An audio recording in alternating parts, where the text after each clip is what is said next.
Well, Liz Cheney lost for Congress.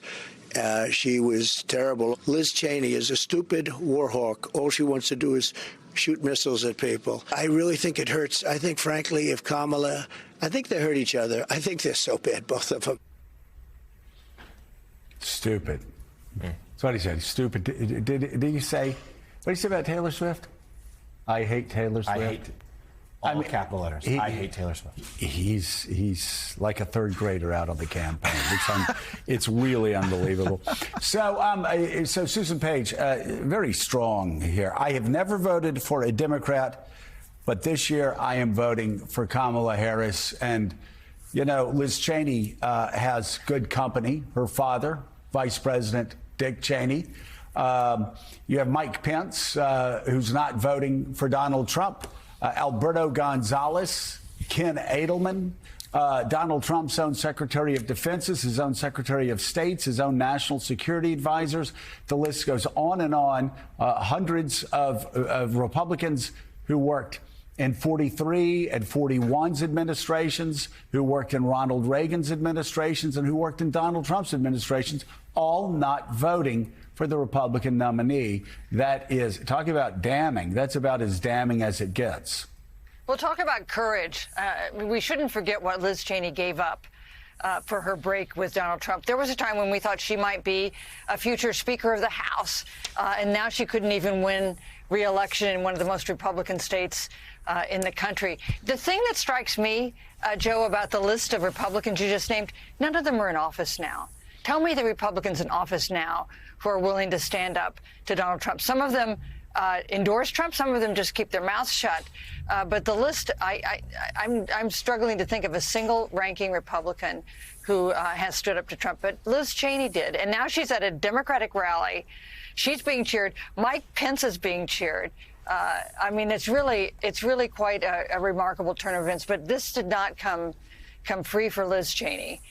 You know, one of the things, these testimonials that Kamala Harris got yesterday from Liz Cheney to Bruce Springsteen, neither of them speaking to the Democratic base, of course, both of them speaking to different groups that Kamala Harris will need if she's going to break this really tied-up election in 30 days and win it, Joe.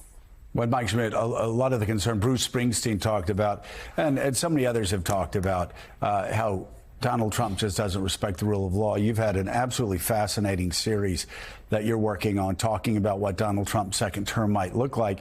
You have Liz Cheney there, somebody who Donald Trump said should have to face military tribunals. You're looking at somebody right here that Donald Trump said, I should be sent to jail and executed. Tweeted that 12 times. You look at the fact he says that his chairman of the Joint Chiefs should be shot for treason, says that media companies, and he names those media companies, should be shut down, that their CEOs and their leaders should be tried for treason.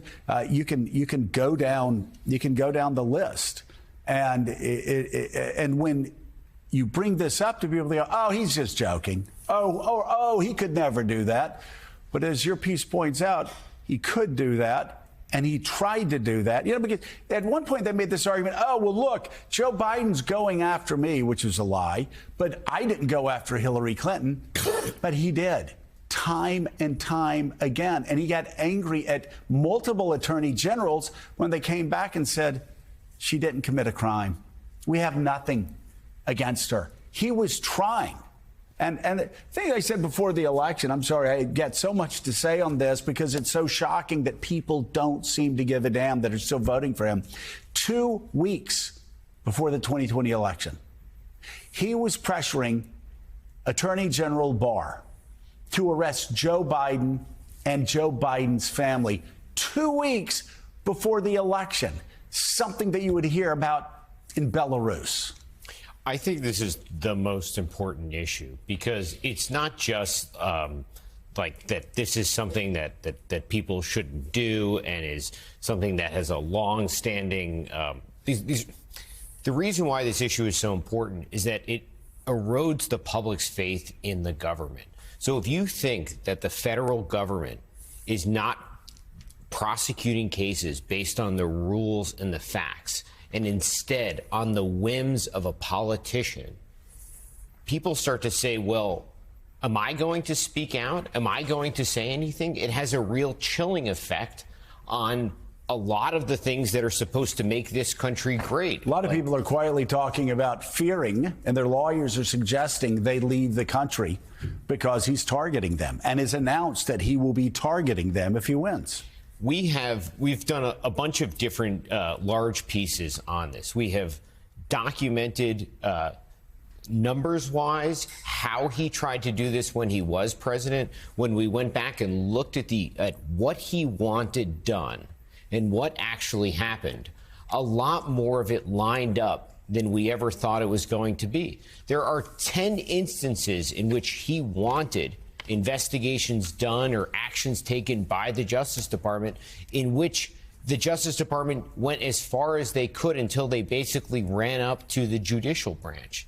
Now, people say, well, no one was thrown behind bars. No one was really prosecuted. And, this shows that the institutions held up. Well, a lot of things people don't appreciate is that an investigation in and of itself is a highly invasive, stressful thing for an individual to go under. It can cost them a lot of money. It can scare their families. It can allow the government to come in and to see into their lives in ways that you don't normally get to.